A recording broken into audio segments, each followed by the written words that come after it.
Hey, Café connoisseurs, I'm really excited. Thanks for hanging out with us. You know what we do here. We give you inspiring stories with transformative insights. And today is no different. I want you to be able to master your health. And in order to do that, I want to bring you people who can help us do that. Today, I want you guys to meet Jacob Williams. Jacob Williams, in his daytime job, is a true maestro of visual storytelling. He's an award-winning producer and director with over 25 years of experience. He tells compelling stories. He created compelling commercials. You've all seen some of these. They're big giants like American Express, Volkswagen. You've all seen these before. But Jacob's life stopped when he got the call nobody wants to get. He got the call that he had prostate cancer. But this is not your usual prostate cancer tale, so I don't want you to turn away. I want you to see how he charted his own course. He forged his own path, embracing unconventional ways of treatment, and they defy norms. Next on the Health Mastery Cafe. Hey, it's Dr. Contessa, and you are watching the Health Mastery Cafe with Dr. Dave. Joining us at the cafe counter is Jacob Williams. Thank you so much for being here, man. I really appreciate it. Thank you. Thank you for having me. We were saying that this is the first time you really are telling this story on a public platform that will be out for people to see. So I appreciate that. Before we get started, though, we always ask the question, what's in your cup?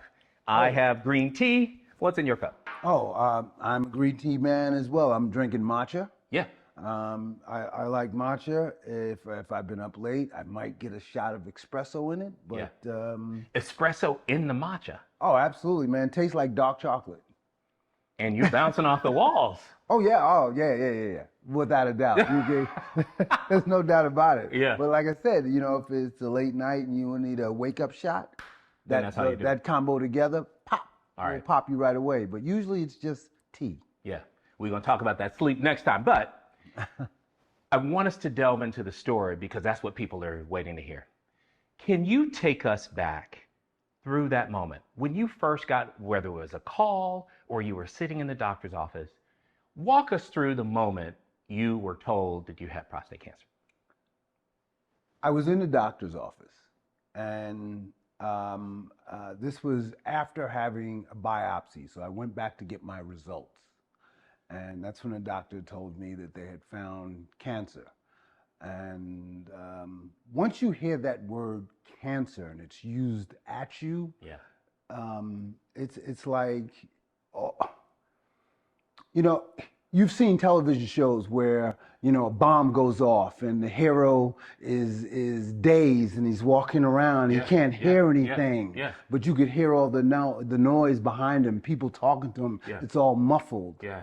That's what it's like. You're stunned. Surreal. Yeah. You're stunned. You can't hear anything. Your mind is going all over the place. Right. All the things that you've heard that you don't know, like you don't know what to anticipate. Yeah. All that's running through your head. You can't comprehend anything the doctor's saying after he said you have cancer in the visit, at that moment. Yeah. I felt bad that I went to that particular visit by myself. You didn't have somebody with you. I didn't have anybody with me, so I had nobody else to, keep that conversation on course for my benefit. Yeah. It really was. I was stunned for a long time, and he was talking. I comprehended nothing he said after that. Yeah. For a while. We jumped to the diagnosis. But your path to that diagnosis was very windy and circuitous. You didn't learn that you had prostate cancer until after several other steps. Absolutely. Take us through the very first part when you got the blood test. After getting a PSA and the doctor said to me, your PSA is at a 4, It was like an emergency. He instantly sent me to a urologist. So for everybody, PSA, prostate-specific antigen, that's the blood test that we use now to screen for the presence of prostate cancer. So your PSA was 4. Normal, what did they tell you normal was? It was under 4. Anything under 4. Anything under 4 is normal. So when I got to a 4, it was like, oh my God, it was like an emergency. So went to the urologist. Urologist also gave me another PSA exam. I had another blood test. Right. I was sent out to get an MRI. So they said, get another blood test because... I just needed, that doctor needed to confirm that Right. it was a 4. Right. And after I got that confirmation, they were like, okay, so now it's time for us to dig a little deeper. So Let's see four came back twice. Right. So let's see what's inside your prostate. Right. Go get an MRI. I went and got an MRI. The MRI was first. The MRI was first, before the biopsy. Got it. So I got an MRI, and it came back showing something. They didn't know what it was. Yeah. So they wanted to dig a little deeper. So then I had a biopsy. Getting the biopsy, they take samples of the actual organ. The actual prostate. They take samples of your organ out, your prostate, and then they send it off to a lab. Yeah. The pathologist looks at it under a microscope, came back negative. Okay. So Let's put a pause on it, though, because that sounded like it's a piece of cake. You just go and take a couple pieces of the prostate. We walk out the door. We know the prostate biopsy experience, although really important, is not fun and games. it's not a piece of cake. It's not a piece of cake at all. Now I had several biopsies. Okay, so I had Several biopsies. I had several biopsies because my PSA kept rising. Okay. So So take us through that experience. You're there. What does that feel like as the person getting a prostate biopsy? It's not nice. Did they sedate you? Okay, so I've had two that I was locally sedated. Right. So they give you a little numbing medicine. They give you a little numbing medicine, but they're taking a piece of your prostate, so it's a wide mouth needle that has a clip on it, Yeah. and it clips a piece of the organ. Right. You can feel that clip in the head of your penis. Boom, Ooh. boom, boom, and they take like 12 to 16 samples. Right. That's a lot. Well, yeah, no, and the reason for that, is because if you don't take enough of the samples, then you could very easily come back with a negative diagnosis just And miss because you something. didn't get the actual tumor, because the tumors can be very small. Exactly. You got 12 to 16, and that's not fun. So after that, you expected to see a little bit of blood in the urine. Did you have a little blood in the urine? No, I didn't. Okay, good. So that's probably one of the things that they told you about. They do tell you about that. Yeah, yes. yeah. It's one of the things to expect, that you can see a little bit, right? And Right. and over time, it would sort of clear out. You got that biopsy. It came back negative. You're Came good. back negative several times, so I was like, okay, I'm good. Yeah. The last time I got a biopsy, it came back positive. By then, my PSA was up to 13. So it had gone from 4 over time to 13. And remember, you were telling us the reason why you kept getting the biopsies is because the number kept They're going looking. up. They're looking. Yeah. They're looking. They're Yeah. looking. What Yeah. there's something in there. There's something in there. Yeah. So they kept sending me back for a biopsy. So I got 2 MRIs and I got 3 biopsies. Bum, bum, bum, bum, going back and forth. Yeah. And when I was finally diagnosed with cancer, I still was stunned and freaked out. Yeah. Completely. Yeah. Because it had been negative. Negative. You're like, dodged a bullet. Then the PSA is going up, and it's confusing. It's confusing to the physicians, which is why they kept asking you to do all those studies. Right. Because many men would just be like, I'm not doing that. I'm not going to go back for any more studies. But you kept going, and it's a good thing you did, because they said, yeah. Now you have something. Now you have something. They use a score called the Gleason score. Right. Do you remember what your Gleason score was? I had 3 lesions in my prostate. Yeah. 2 were 3 plus 3, 6, and 1 was a 3 plus 4, 7. Okay. So at that point, the doctor said, we need to take that out. You have what they would refer to as an aggressive cancer. Yeah. Absolutely everything was still contained within In the organ. Yeah. So nothing had come out of the organ. Right. And I was... Well, it's important for us to understand, for people to understand. So the Gleason score is 2 out of 10, right? Essentially, you get a score of 1 to 5 on each one of your, each one of those. And they do it twice, so you get 2 different scores. One of your scores was 6, which puts you in the intermediate range. Right. The other one was 7, which puts you in the high risk range. And when you get to 7, the recommendation is always to think about some kind of treatment. Now, it's not always taking it out. It's not always chemotherapy. It's not always radiation. You mentioned that it was still in the capsule of the prostate. Right. To everybody else, that just means that it hadn't metastasized. We hear this word all the time. So you didn't have super advanced prostate cancer in terms of a grading system. What did they tell you they wanted to do?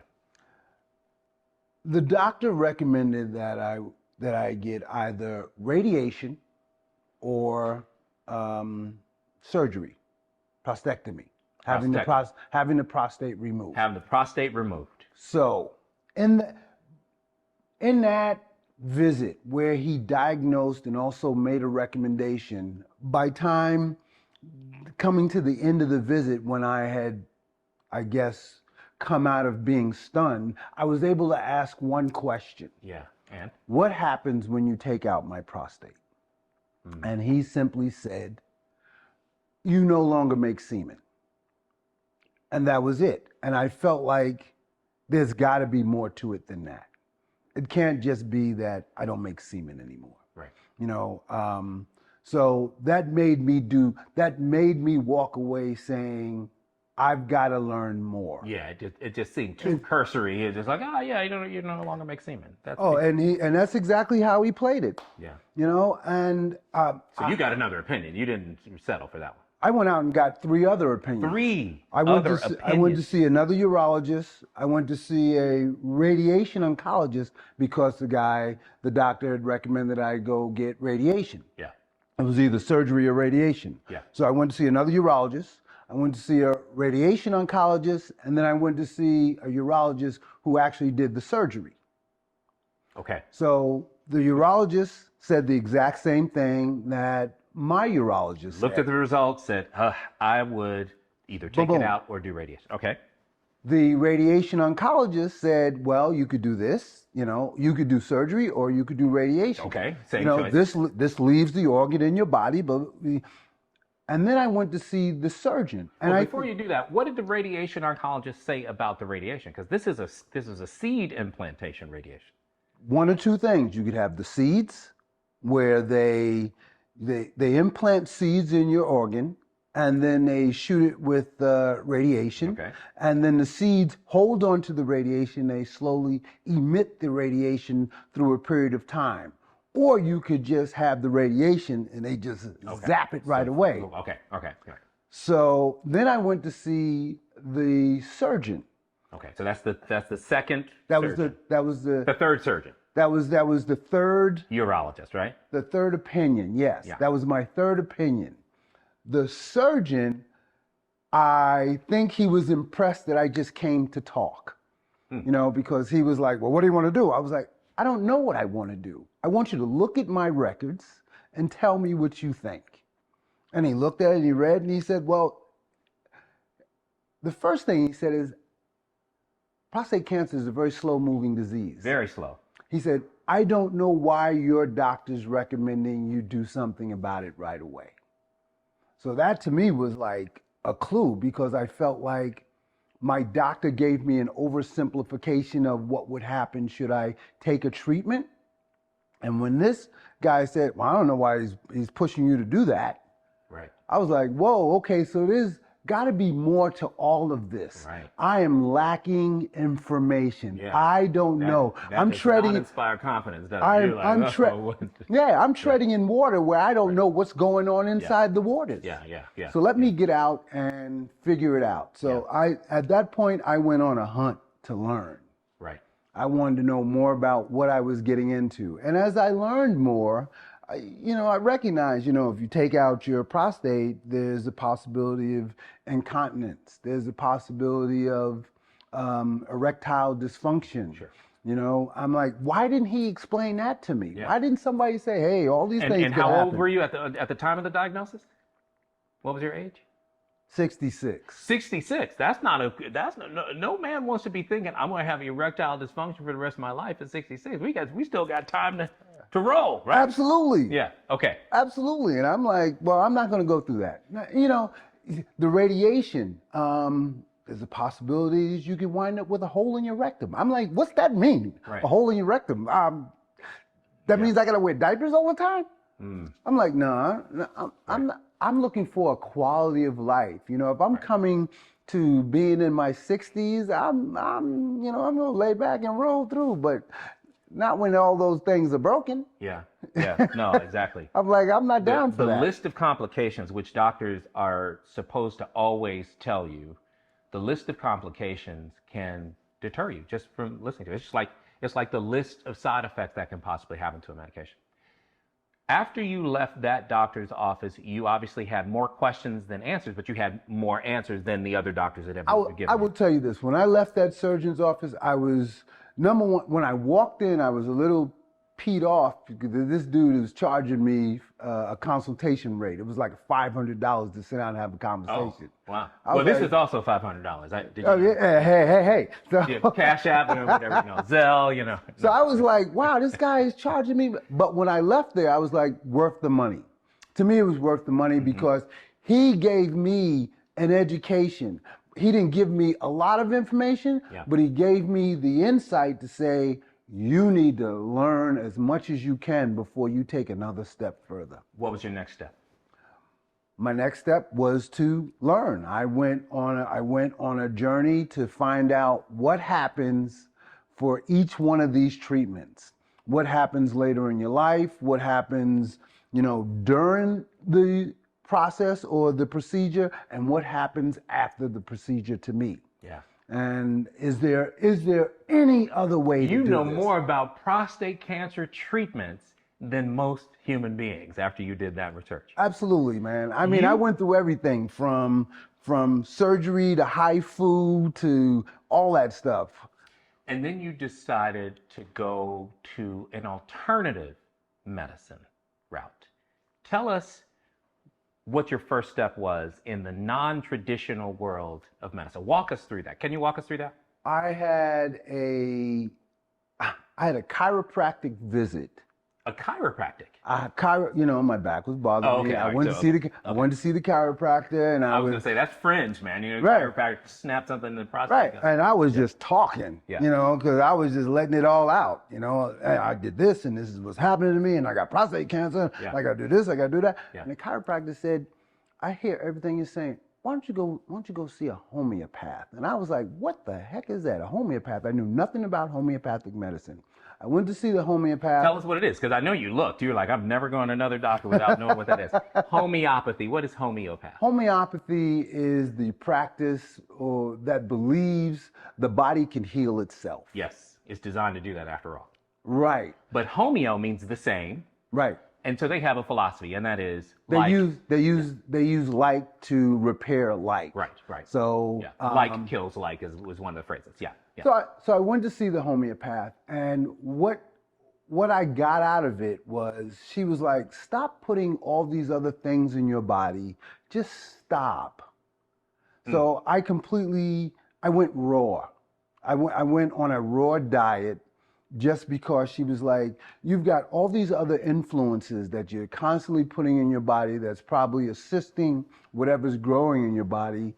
Stop putting anything in there. Just go with the things that come out of the ground. Yeah. Eat those things raw. In the most natural state you can get them in. And organic if you possibly can. Right. And let's see what happens. Give it a month. If that one doctor said to you it's a slow-moving disease, give it a month, let's see what happens. 1 month, she said, going raw vegan. Right. And she expected to have some change in the PSA. No. She just said, let's see how you feel. Let's do that for a while. So I actually went raw for 2.5 months. Okay. Overachiever. Yeah. Oh, yeah, yeah. man. I mean, that's Jacob Williams. I mean, that's what you do. I was scared. Yeah, no. I'm being serious. Yeah. But why wouldn't you go over and beyond to live and I was thrive? like, I mean, okay, well, let's try that. Yeah, let's do that. Yeah. So I took a shot at it. And then that homeopath told me to go get a mistletoe shot from an alternative doctor. Okay, so I had no idea. Mistletoe? I had no idea what she was talking. What's a mistletoe shot? So I went to see this alternative doctor. So where do they put the, because mistletoe, when you have the mistletoe, mistletoe's above your head. It's that plant, right? You don't hang it. Hang it above your prostate. No. So many kisses and no. Okay, we got to delete that one. Okay. that definitely has, sorry. So I went to see this alternative doctor, and basically he was telling me that the first thing he said to me was, "You're here early." Yeah. He said most people come to me, you know, as a Hail Mary after they've been through surgery, after they've been through chemo. Tried everything You know, they've else. tried everything else. Then they I'm come to him. I'm the last resort. He said, but you've not done any of these things. Why are you here so early? And I just told him I wanted to keep the organs in my body. I didn't want to have surgery. I didn't want to, you know, move things around. If I could do anything before doing that, how about we use the surgery as the last minute, as the last thing I do? Yeah, the last ditch effort. And that made so much sense to you. Plus, you know, I have down here to ask you, did your decision to choose those other routes, was it the fear that you could have those complications? Was it fear-based to not go through with the radiation or with the surgery? Your answer would be? I was afraid of everything. Absolutely. I was afraid of the radiation, the surgery. I was afraid of cancer. I was in between. And I was like, how do I keep both of these at bay? Yeah. How do I keep the surgery away from my body? How do I keep the cancer? How do I get the cancer out? Yeah. Yeah. And being that I was told that it was a slow-moving disease and I had time, then I was going to try my best to do whatever it was that was the most positive result for my body. You had a bunch of these mistletoe infusions. You had some other things as well. What was the biggest challenge? After you said, I'm going to settle on this road, what was the hardest thing for you to do, knowing that this road is the road that you took? Because all of the possibilities were hard. What was that challenge when you chose to do it this way? The biggest challenge was to put my head down and to do it. That was the don't look around, don't look back, don't listen to all the other voices that are saying, "Oh, I don't know if that's gonna work, man. Ooh, you know, that's a strong possibility. You're gonna wind up with cancer throughout your whole entire body." Yeah, I mean, people must have said that. Oh, people yeah, said, you're crazy for, you know, I was completely you're crazy for freaked doing out. all this hocus pocus. Why don't you just do what the traditional doctor says? Get it out or do radiation. Right. Many people probably said that to you. A number of people. Yeah. A number of people. But I'll tell you this. I have a sister who's a doctor. Okay. She's a OBGYN, and she said two things to me over a period of time. One was listen to your doctor. Listen to your doctor. She said to me, listen to your doctor. Well, it was too late for that because it was like 4 doctors and you didn't. She said, listen to your doctor, and we had that discussion immediately after I got my diagnosis. She was like, you know, you need to listen to your doctor. I see. Okay, so she was telling you before you went down this road of multiple. And I was like, ooh. And when I was saying I may go down this road of something different, she said, whatever you do, you must become fanatical. Don't look back. She said, whatever you do, you must become fanatical. And I'm going to tell you right now, that conversation I had with my sister, she said that off the fly. If I ask her today, do you remember saying that to me? She would not. She wouldn't remember. Because that was a very flip statement from her. You never know how people are being used to give the message to you. So based on her saying that, because I know who my sister is, she's very... Yeah. Based on that, I was like, that's me. I'm going all in. You had a number of the mistletoe infusions. We talked about this vitamin C, high dose vitamin C as well. You stayed on the raw vegan diet, but then you started to bring in some other things. You didn't stay raw vegan. You're not raw vegan now. What stuff are you eating now? Actually, I'm eating seafood. It's better to tell you what I don't eat, okay? Okay. I don't eat certain meats, like I don't eat pork. I don't eat chicken, but I eat fish. I will have a piece of beef every now and then. I need to know where it comes from. Right. Because what I learned is that, or what I'm believing in, is processed food is not good for our bodies. No question. And processed food is everywhere. Yeah. Processed food we're talking about animal products as well, like most of the animal products that are out there for us, they have a lot of antibiotics, and they have steroids, and they have They have a lot of chemical processing in it. Yeah. Those animals are eating processed food. Right. You know, they're eating wheat, The corn, feed and is soy. processed, and so then Yeah. we process them. Yeah. The wheat, corn, and soy has been refined, and Yeah. so they're eating it. They don't know. Their bodies are not digesting it properly. Our bodies are not digesting it properly. So It just I don't. gets passed down. Right. So you brought back in obviously some animal flesh. How about eggs and dairy? If I don't eat dairy. No dairy whatsoever. No creams, no ice cream, no cheese. Okay. Okay. Yeah. And What about eggs? I do eat eggs if I know where they came from. If you know where they came from. Right. Where do they have to have come from? They have to come from a farm that is raising animals in a responsible way. Again, no feeds, Yeah. no processed foods, no antibiotics, no steroids, that sort of thing. Yeah. If I know where it comes from, and I found a number of sources where I can get animal products from. I only eat wild caught fish. I won't eat fish that's been farm raised. Yeah. Yeah. From the time of that diagnosis until today, how much time is that? When were you first diagnosed with prostate cancer? 2.5 years ago. So this is 2.5 years. Yeah. The last time you checked your PSA, what was the PSA? Oh, my PSA is still high. I have no cancerous lesions in my body, but I still have a high PSA. What was the number? 30. 30. I have a 30. So it's 30. How do you know that there's no cancerous lesions? How did they prove that to you? They keep sending me back for MRIs. I get an MRI. I will not get another biopsy. Yeah. Out of the question. Yeah. So the MRI that was negative at the beginning, did the MRI ever turn positive? Did the MRI ever show lesions? Oh, yes. So, Yes. and now the MRI shows that the lesions are gone. Gone. Nothing. So at the end of the day, if somebody asks you, hey man, you're nuts for doing that. This is cancer, man. You got to go do what the other doctor said. What you did worked.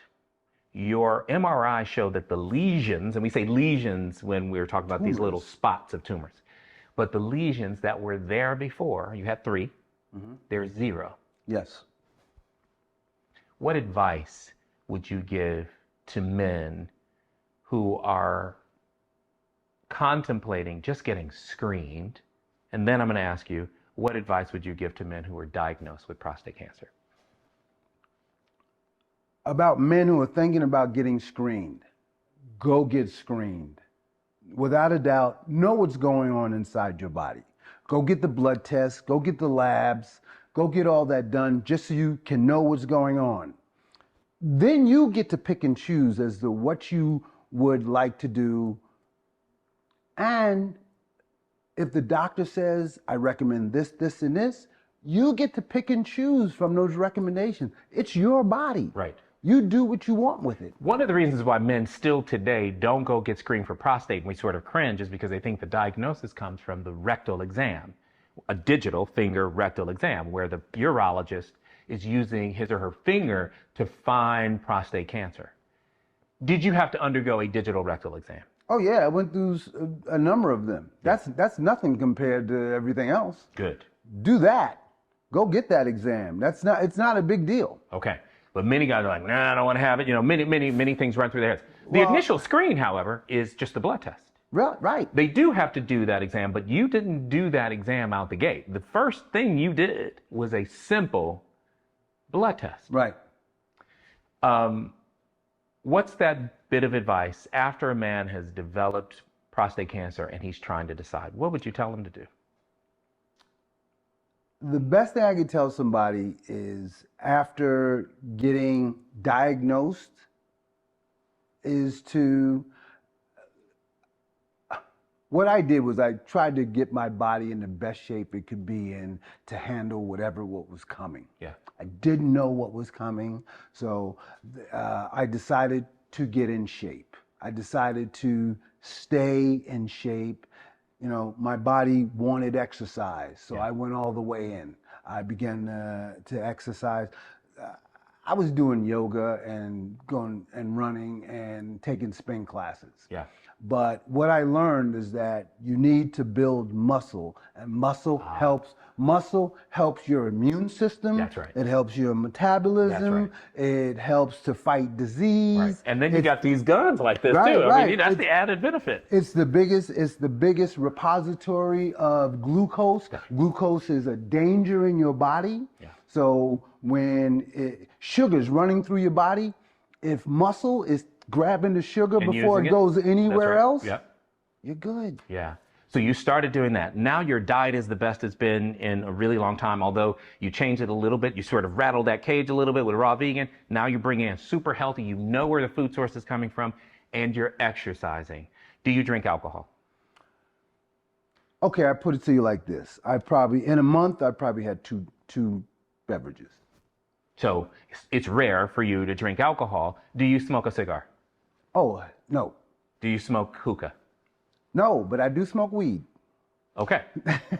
In fact, that's what I... No, just kidding. Yeah. No, okay. All right. So cannabis, and we have a whole episode about the medicinal benefits of cannabis. And what I always said, I said to Rashawn Ali, who was my guest co-host at that time, there's no debate about the medicinal benefits. I just don't want people to smoke it because smoke is unnatural for the lungs. Okay, so you say not to smoke it. It's unnatural for the lungs. But I don't want to take a gummy because to me it's processed food. Yeah, It's got all these chemicals. Because you don't know what's in that gummy. I don't know what's in that gummy. Okay, so and it's certainly not written down. Right. It's not written down on a package. Right. You don't know how they made it. In fact, you don't even know if there's cannabis in the thing. Exactly. Yeah. Could just be CBD oil. Okay. Here's my point. There's other ways to consume and benefit from the cannabis medicinal properties than to smoke it. Even smoking marijuana can cause problems in the body. That's for a different episode, but I want you to find another route because the smoke can cause problems that you don't foresee. I'm so happy that you came straight from the hip with this today. I really appreciate you being on this platform for the first time, telling it publicly, and that your success story continues. I would love for you to come back and let's review how things are going in about a year. Let's keep our viewers and their families, because this is not just about the men. This is about the women and the people that love them. It affects everybody. Everybody. Man, I really appreciate you coming by to the Health Mastery Cafe. Thank you. No, absolutely. I appreciate you giving me the opportunity to tell my story because I think people need to hear it. Men need to hear it. Yeah. Men need to be aware that, this is not something you should not talk about. It's something you should be talking about. Right. It's something that should be out there and men should be doing something about it. Yeah, no, absolutely. All right, Cafe connoisseurs, that's one to grow on. What Jacob told us was, he taught us the power of another opinion. And in medicine, we don't really tell you that. We don't tell you how important it is for you, if you are not feeling confident in a diagnosis or treatment decision, that a second opinion is the way to go. Jacob had 4 different people to weigh in before he made a decision, and there's nothing wrong with that. If you're confident about the first decision, great, but don't forget about the power of the second opinion. He also told us that support is critical. When he first got that diagnosis, he was unable to really grasp what was going on because you get stunned when somebody says that you have cancer. It's not like you're reading it on the news about somebody else. It's about you, and having that person around, no matter who it is, to help you digest that. One of the things that we know is that prostate cancer is really common. The statistics show that anywhere between 1 in 8 in the general population of men will develop prostate cancer in their lives. Men of African descent, Black men, have a much higher rate of developing prostate cancer and much more advanced. That number is more like 1 in 4. And those statistics, I don't like a lot of statistics, as you guys know, I've said it before, because the statistics themselves are not motivating. How many guys are going to listen to those stats and then run out and go get a screen? The truth is they provoke more fear than they do actually doing something positive for you. What I want you to hear is that prostate cancer is highly treatable and it's slow moving. Jacob told us that on multiple occasions. It doesn't grow really quickly. But because certain populations, particularly Black men, can have much more advanced disease, you've got to be thinking like Jacob Williams thought. The upper limit of normal of a prostate specific antigen, PSA test, is 4. If you are an African American man or of African descent and your prostate, your PSA is 4, go see a urologist immediately. Why? Because we've got to move that range a little bit for African American men, for black men, because the disease is much more advanced. If your number is not under 2, in my opinion, you should be getting another test. If it's 2 and between 2 and 4, get another test. If it's 4, go see a urologist right away. Pay attention to the risk factors for prostate cancer. The main one is a first-degree relative with prostate cancer, whether that's your dad or your brother. Now, it doesn't matter what you think about your brother. It doesn't matter what you think about your dad. Oh, my dad didn't take care of himself. Oh, he smoked. Oh, my brother drinks too much. I want you to still go get screened. Remember, the screen for prostate cancer is not the digital rectal exam. We're going to talk to an expert a little bit later about what the first step in prostate cancer screening is. Spoiler alert, it's a blood test. Go get that blood test. My general recommendation for everybody, age 45, all men should have that first screen. Black men, I think, should be starting at age 40. And remember the rules. If your score is above 2, go get a retest. If your score is 4 or above, go see the urologist. And then here are my things for you to prevent and avoid prostate cancer. Number 1, don't eat processed meat. The WHO is really clear about this. Processed meat is a carcinogen. What does that mean? It causes cancer. Number 2, stop smoking. And that means smoking everything. All of it contributes to your risk of many cancers, but certainly prostate cancer. The second one is avoid drinking large amounts of alcohol. For my men who don't drink, don't start. For my men who drink about a moderate amount, you have a drink or 2 a day, I want you to cut it down by 50%. And for my men who know they drink too much, I want you to figure out how to stop. Why? Number 1, you may have a dependency. In other words, you may have, on the spectrum of addiction, you may be dependent on it. And to know that you can reel that back in and not drink any is important, not just for prostate cancer, but it's important for your entire life. And then the second part is drinking heavily is like adding lighter fluid to a fire when it comes to prostate cancer. Stop drinking. Eat the rainbow is the other one. So you heard Jacob say he went raw vegan. I think you should eat more plants. Whether or not you go completely vegan or not is not the issue, but you should eat more plants. And the recommendation is if you eat the rainbow, blue, purple, red, green, orange, and yellow, and you do that most days a week, you get all of the variety of phytochemicals, that's plant-based chemicals, that fight cancer. That's what I want you to be thinking about. And here's the last thing for my guys. You got to get the gut down.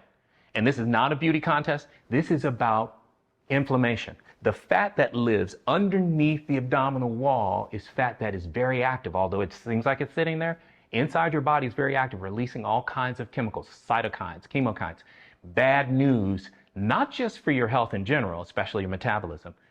In terms of prostate cancer, inflammation can drive the worsening of disease. So get the gut down. Next on the cafe, we talk to a leading urologist who specializes in just this, the treatment and diagnosis of prostate cancer. Dr. Courtney Hollowell from Chicago is going to come up after the break. Find the Health Mastery Cafe on Instagram, Facebook, and Twitter at the Health Mastery Cafe, and subscribe on YouTube also. Welcome back to the cafe, everybody. Who says that a conversation about prostate cancer can't be engaging and informative? We just heard from Jacob Williams, and he gave us his story. But now I want you to meet our guest, the incredible Dr. Courtney Hollowell, who is a urologist who's not only on the pioneering end of prostate cancer treatment, but also in research as well. He's a renowned researcher. Dr. Hollowell is the chair of urology at Cook County Hospital, one of the nation's largest public hospitals. And he's also one of the country's foremost thought leaders in prostate care, from robotic-assisted surgery to genetic markers. Basically, if there's anything that's high-tech, cutting edge around prostate cancer, he is a game changer, and we're glad that he's here on the cafe. Dr. Hollowell, thanks for joining us on the cafe. It's really good to be here with you guys at the cafe. Yeah, so this story, Dr. Hollowell, obviously you've heard of similar stories and things like this a lot, but I had not, and I'm sure many of our viewers won't have heard anything like this before. You heard the story. Tell us, what would you advise Jacob at this point, given what you know? Well, first I would say to Jacob that he's not alone. Look, many of us are going to be diagnosed with prostate cancer and have to deal with all of the new information that's coming in every day about what to do about their prostate cancer. Let me explain. A PSA is just a test that gives us an idea that maybe there's a red flag and we need to look a little closer. In other words, not everyone who has an elevated PSA has prostate cancer. They could have inflammation, they could have infection, they could even have an enlarged prostate. And remember, an enlarged prostate isn't necessarily prostate cancer. So when that red flag kind of goes up, we want to look a little bit closer with that PSA of 4. I would tell an individual with a PSA of 4 that they have roughly about a 1 in 4 risk of finding prostate cancer on a biopsy. In fact, today we typically do an MRI, what's called a multiparametric MRI, in patients who have an elevated PSA, or we have some form of suspicion that we need to look closer.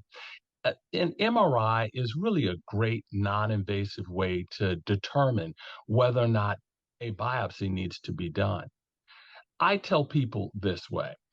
A MRI is going to tell you whether or not you fit in certain risk categories. It will give us a better idea of how we need to counsel those patients on what form of treatment they need to have, or whether or not they need to have treatment at all. So he had a Gleason score of 6.7, and the final doctor that he said that he met with said, "Why do you have to go to surgery? Why do you have to do radiation of any sort? This is a slow-growing cancer. Why don't we just watch? Watchful waiting." What's your thought there? I would look at this in a sort of an analogy. Let's take prostate cancer as though it were farm animals and they were within a gate, and that gate is the prostate, right? And if you have a pig, you've got a hen, and you've got birds in that enclosure. The pig is that low risk prostate cancer. It's slow growing, it's less likely to potentially be an issue for the patient. It almost never gets out of the enclosure. And so those are the patients that most likely can continue to be not aggressively treated. In fact, that's the majority of patients being treated for prostate cancer today. The majority of patients are slow growing and you don't have to move that quick. The majority. Yes. And so those are patients that we say, why don't we do a active surveillance protocol? We're not telling a patient to go home and never come back to the doctor. What we're telling those patients is the likelihood that you are going to live with your prostate cancer and not die from your prostate cancer. But the vast majority of them do extremely well just being followed. The hen, however, is that category, what we call intermediate risk group. That hen, if it flaps its wings, can get out of the pen that's containing the animals, and it's more common than, for example, that pig getting out. And so we want to watch that individual a little bit more closely and potentially offer treatment, because that's that one that, we have a lot of caution about, right? We know that there is a possibility that it can get out of the enclosure. The last is the high risk category. That's the bird. That bird can flap its wings and go anywhere and go outside of, outside of that enclosure very easily, and potentially can go all over the body. And so you can see that prostate cancer that's high risk or intermediate risk, we spend more time now focusing in on the treatment of those individuals. That's a fantastic analogy. People won't forget this enclosure, this barn. The enclosure is the prostate gland itself, and that bird who's easily to, in the cancer speak, metastasize, leave the capsule of the organ and go out and cause a lot of problems. That's advanced disease. So thank you for that. Let me ask you about this. One of the reasons that we don't catch prostate cancers enough is because we don't get screened enough, particularly in certain groups, particularly African Americans in this country. One of the reasons might be that they still harken back to the old school, hey, that the only way to screen is the digital rectal exam. DRE, meaning a urologist uses his or her finger and in the rectum finds the cancer and goes from there. Many guys are averse to that, so they say, I don't want to go. Tell us where we are with screening for prostate cancer. Yeah, I think you're bringing up a very good point here. In my eyes, a digital rectal exam, and I think throughout the country now you're finding, is less likely to be utilized. We know that before PSA, it was all we had. Right. And so you would place your finger into the rectum and you could feel the backside of the prostate. You can feel for lumps and bumps and all abnormalities. But we now know that the vast majority of those patients, by the time they have a nodule on the back of their prostate, they usually have more advanced disease. So PSA is a blood test, and we can get a better idea of whether or not there's a concern using PSA than a digital rectal exam ever could do. So I pretty much recommend to all of my primary care doctors not just to forego doing the rectal exam and just use the PSA screening. Yeah, I actually counsel my patients as a cardiologist. If you're going to have a DRE, if you're going to have a rectal exam, it should be by a urologist, not a cardiologist. It should be by a urologist. That's not knocking primary care doctors who have a penchant for the prostate and the exam. I'm just saying, by and large, the experience that they might have is going to pale in comparison to somebody who thinks about prostate and prostate health all the time. So if there is a DRE to be had, it should be done by a urologist. Tell me about the biopsy, because Jacob told us about the experience. And boy, I mean, you shudder when you hear each one of those 16 shots that he talked about, feeling it in the head of the penis, and just the feeling that he got is a deterrent as well. And that alone can keep men from going to get diagnosed. What is your thought there? Yeah, look, I think that all of the ways to either screen or detect any form of cancer, it can produce a deterrent for individuals coming in to even be looked at. And so, we have to be very mindful about that. So we only want to use the things that potentially we need to use. That's why MRI now has become an extremely important component of the diagnosis of prostate cancer. I want to be clear here, an MRI doesn't supplant or take the place of a biopsy. You still need to have a pathologist look underneath the microscope and look at the tissue and determine whether or not, in fact, that is prostate cancer, but also how aggressive that prostate cancer is. What we have found is that MRI can lower the number of individuals that require a biopsy. In other words, if they have a normal MRI, they may not need a biopsy. Why? This is because an MRI can subcategorize patients into different groups. And those groups, what we call PIRAD scores, can give us a better idea of whether or not this is clinically meaningful prostate cancer. If I were to do a MRI on a patient and the group they sit in on the MRI is that slow growing, not clinically significant type of tumor, then I may not need to do a biopsy. I could just continue to follow that patient. If cost were not a problem, is this multiplanar MRI? Would that be if we could do MRIs on all men, would we not have the deaths from prostate cancer? Is it that good? Is the MRI that good? Well, I think that we, at this current point, we do a lot of MRIs, prostatic MRIs, multi-parametric MRIs Parametric. on, a lot of patients. But I think you drew attention to a very important point, and that is if money were no object. And unfortunately, you and I live in a world where money is always an object, and it's expensive to do MRIs, and it's time consuming. And and also there aren't that many MRIs in most towns, and so you can imagine with a disease like prostate cancer. Let's back up here. Remember, prostate cancer is the most common non-skin cancer in men. So you can imagine how many MRIs would need to be done in order to, screen so many individuals. And MRIs are also used for a whole host of other things that have nothing to do with urology. And so it would be incredibly difficult to get all those individuals done unless the number of MRIs, which are tens of millions of dollars, these MRI machines are extremely expensive, and so we would have to invest in far more MRIs, almost like how we have CT scans. We have a lot of CT scans, but much less MRIs in most healthcare inventories. So that's not in the cards, but it sounds like the multi-parametric, thank you, multi-parametric MRI is good. We call it, everybody, we call it the test characteristics of a study, that they're so good that if it were no object, that we'd be doing much better. Let me ask you about this.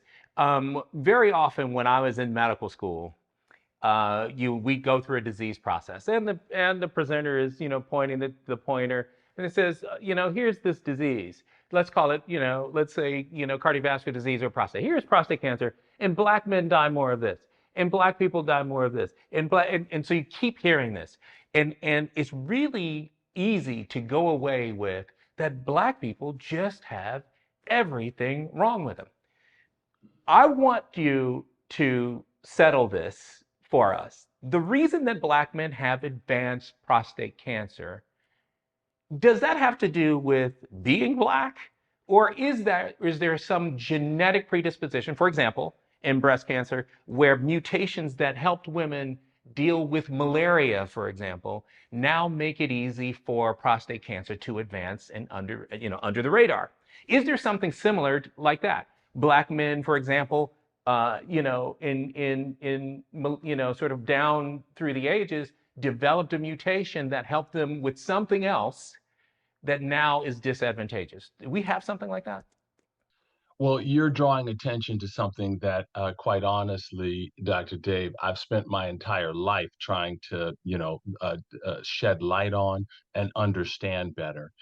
We know that, for example, Black men are at least 70% more likely to be diagnosed with prostate cancer. In fact, African American men have the highest rate of prostate cancer than any ethnicity in the world.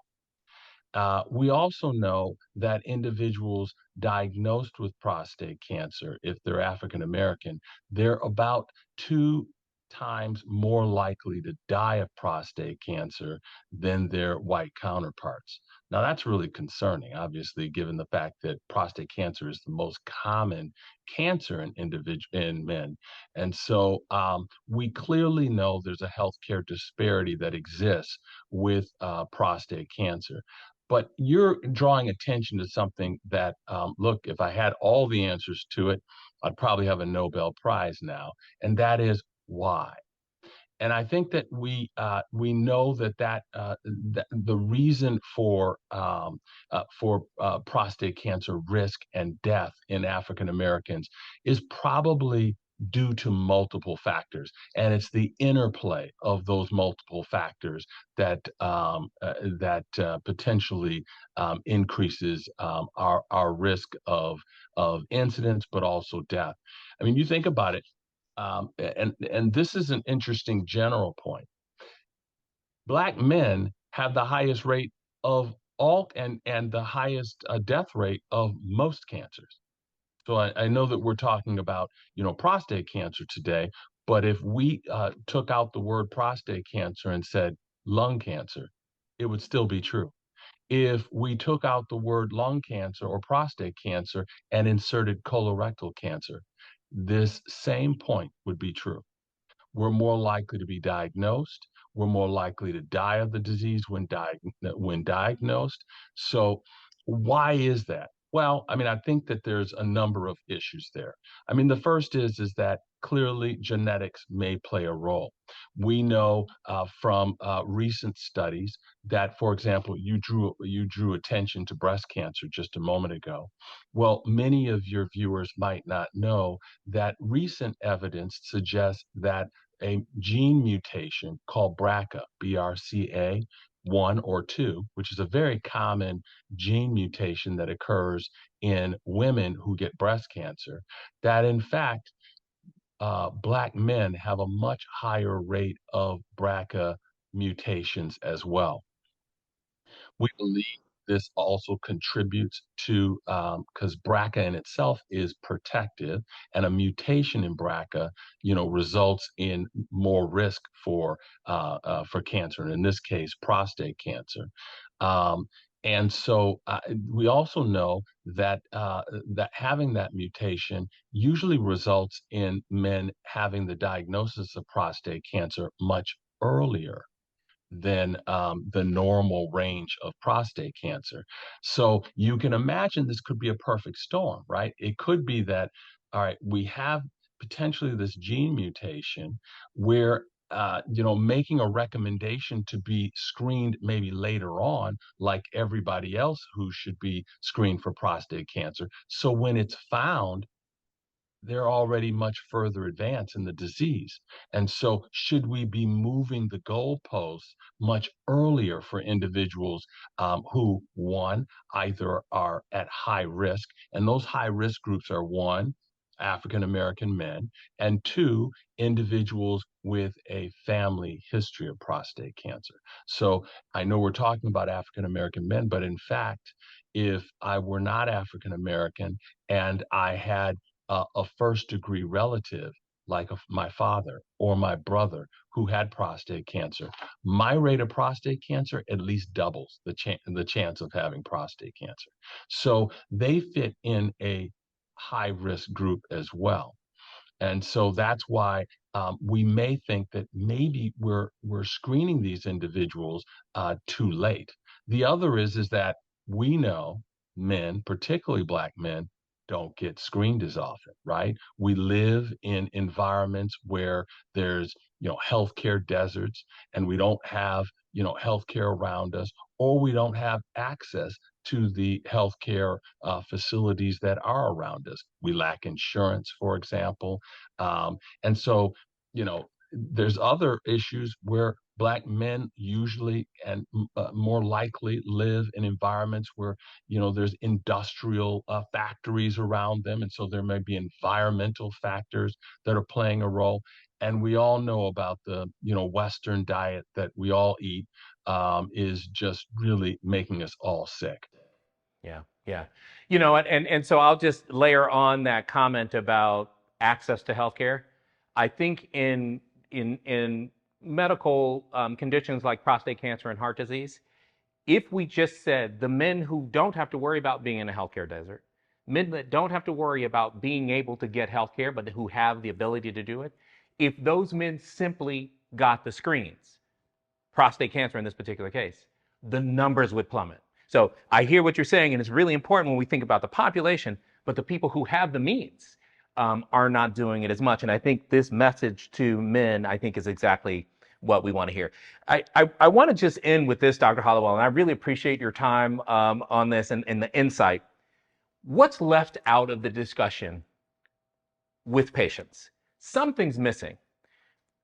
Can you fill us in on things that you say to second opinions, third opinions that change men's minds that you find often is left out of the conversation? Well, the first is that I make a general statement. We talked about men and their fear or anxiety about being, screened or potentially even treated. But another issue that occurs is that men many times tell themselves that I feel fine. So because they tell themselves they feel fine, they think that there's nothing going on in their body. And I always say to individuals that feeling fine is not the same as being healthy. We know that prostate cancer can be treated and cured in the high 90 percent category in patients who are found early. Unfortunately, early prostate cancer usually has no signs. And so when patients tell me, but I'm feeling fine, I was feeling fine, I say, okay, that's when you want to be screened That's right. for, certain illnesses. That's the That's the one. time at which, that's the target. That's the area. That's the sweet spot. That's when we can make meaningful change in that patient's life. By the way, you're a cardiologist. It's no different with high blood pressure. It's no different with high blood glucose and blood sugar. These are all things that contribute to heart disease, for example. And any of these issues, if found early, we can make meaningful changes in that patient's life and potentially cure them of their disease. And that's exactly what you just underscored was what Jacob Williams just told us in the segment right before you. He changed his diet, he changed his exercise, his outcomes changed. So this is not just some data, hocus pocus. This is, for him, real life. This is happening for him. And to your point, very often our men will say, hey, listen, I feel fine. My message to them is not everything that can harm you hurts. Not everything that can take you out gives you a symptom, and you don't know unless you test. Dr. Courtney Hollowell, thank you so much for joining us on the Café. It's been great being with you today. Thanks so much. Nixon, that's so many jewels. That you have just dropped all over the floor here for us. I hope people are drinking back what you're pouring out, because that was exactly what we wanted to hear, what we needed to hear. Super useful for us. I want to say thank you to you, Dr. Lee, for all of that. Thanks for being here on the Health Mastery Cafe. It was my pleasure. It's an honor to be here. Thank you both. We'll be right back.